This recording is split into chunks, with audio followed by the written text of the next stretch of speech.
Hello, crafty friends. It's Jennifer Wilson here, your guide, simple scrapper, and host of the Scrapbook Your Way podcast. I wanted to pop in here to ask you an important question. What project do you want to finish next? I know sometimes that it can be difficult to get that big album done. It can be challenging to get your layouts filed away into your albums.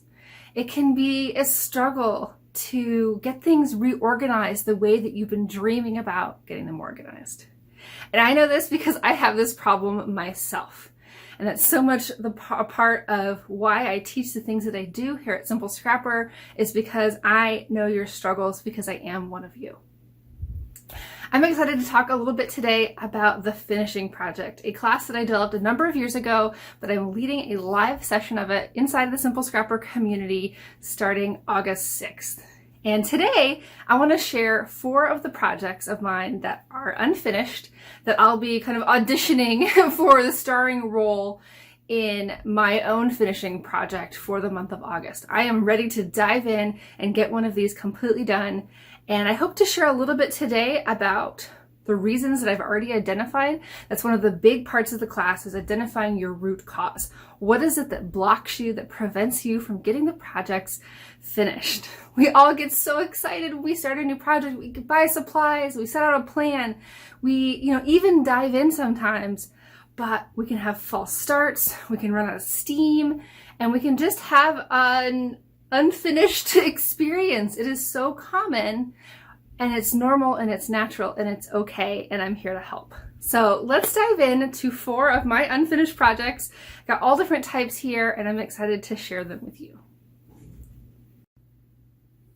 Okay, first we have my 2018 December daily album. I had a really good start on this one. I really had fun. I got into taking some, festive photos. We even got an actual family photo that year. Things were going well. We did a beautiful card. And I got through, 6, 7, 8, 9. I did a fun little pocket here. Lots of 6x8 layouts with a few pocket pages. It was going really well.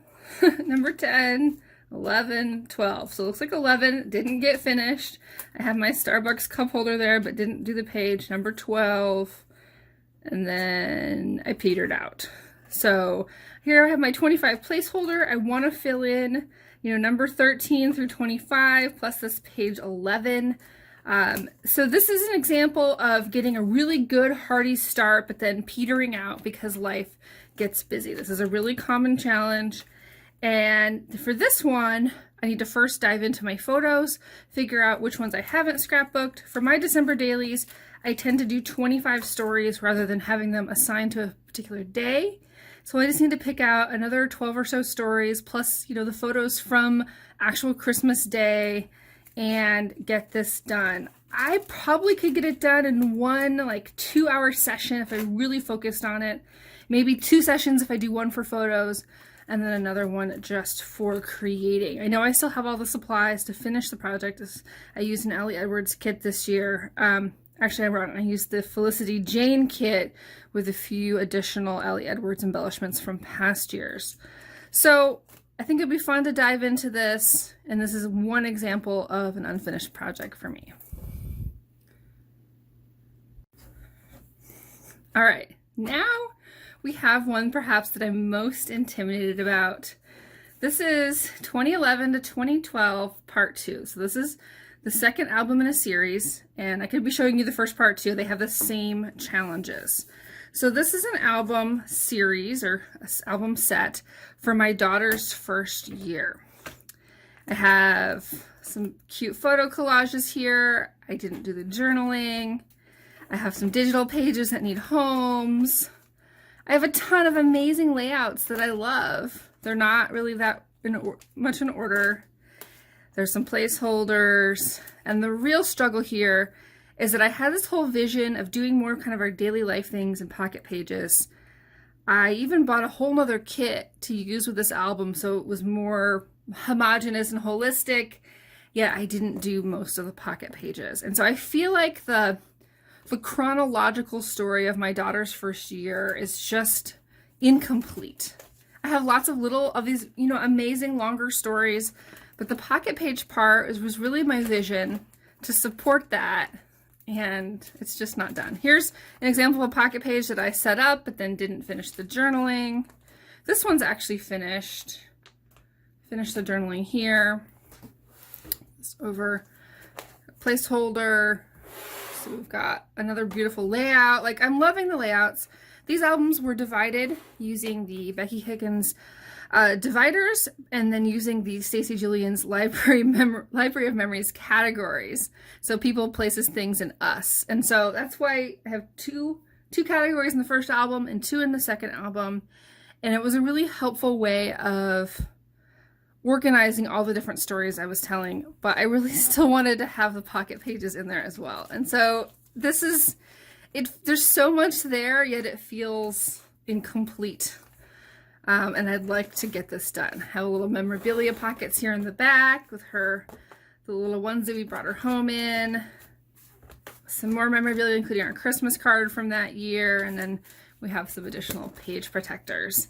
So the Part 1 album has similar issues. It's missing those pocket pages. I just need to put some time into it. This is definitely a bigger project. It's more emotional. And I would say the main root cause here is just that sense of intimidation, that this story feels so important, so monumental, and I don't want to screw it up somehow. Yet the more time that goes by, while I do have amazing perspective on it and that's shaping the stories and how I will tell them, I don't want to lose any of those little snippets that I've caught on social media or in emails, or all those little bits of data that I have stored. I want to make sure those get captured in here. And so this one has been on my to-do list for a while, and I really want to dive in at some point. All right, next we have a traveler's notebook project that kind of came together a little bit organically over the past year. I had purchased many years ago, Kelly Perky had done a collaboration with Basic Gray to do it's called Mon Ami. It was a kind of Paris-inspired travel line. It was so beautiful. I love the colors. Those little petite patterns. There were some stickers that went with it. These are some Allie Edwards stamps I stuck in there as a page kit. I don't remember if she had a stamp set in here or not. But about a year ago, kind of decided I was going to dive in and I was going to finally document our trip to Paris from, let's see, what year was it? 2001. So this is March of 2001. And I got started, and I love how it's going. But this is all I've done. I've done like a couple pages. Let's see here. And this is probably, I've really enjoyed this. This was a fun experience.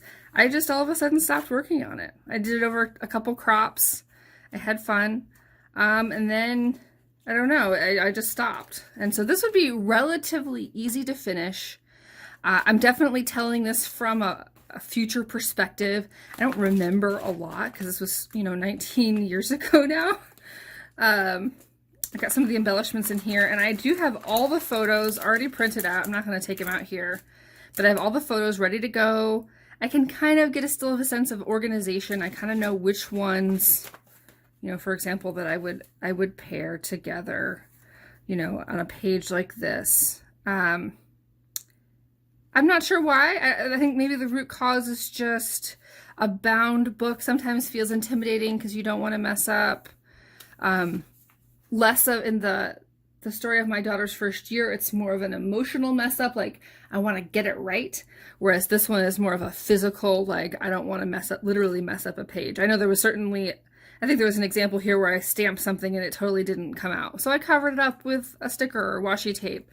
And I think that's something that we always learn to do, is kind of course correct the creative mistakes. But sometimes we need to course correct the structural mistakes or structural problems that we created for ourselves. And I think that's a good example in the next project that I'm going to show you. So this one I probably say is the one I'm most excited to finish, just because it's been so long. I want to finally use up these supplies and just say, I've closed the books on this particular travel, which was, an amazing opportunity that I had when I was still in high school. All right, so this one's kind of a strange unfinished project. I have an album here that is going to be a container for stories from 2015 to 2017. During that time, I did a lot of experimentation with sizes. I tried 8.5 by 11 pocket pages. I tried 9 by 12. I was really kind of all over the place and dabbling. I created a lot of things, but most of them are not yet in this album. So it's just kind of an empty shell. This was actually a page from a 2016 story that I told just recently, probably 2 weeks ago now. So this is in the hybrid style that I've been creating more regularly, and I hope to do more of this type of hybrid pages going forward. Got some empty page protectors, both full and some empty pockets. Got a divider that probably used to say things, but now the letters are falling off. Let's see. Oh, this was a false start I had at doing fully digital to hybrid project life. I enjoyed it, but I did not enjoy the process of printing on journaling cards and having to do the cutting apart and the precision of getting all the words in the right place. I like how it looks, but the process didn't necessarily work for me. I have a layout that has no journaling. I've got, a finished layout here in a hybrid style. Got another finished page. I like this one. It has this little pocket of sequin stars in it. We've got a photo collage, a piece of memorabilia from Emily, a bunch of empty page protectors, and then memorabilia from at least one part of this time frame. So I have like 3 or 4 other albums on my shelf that all have pages from this time frame.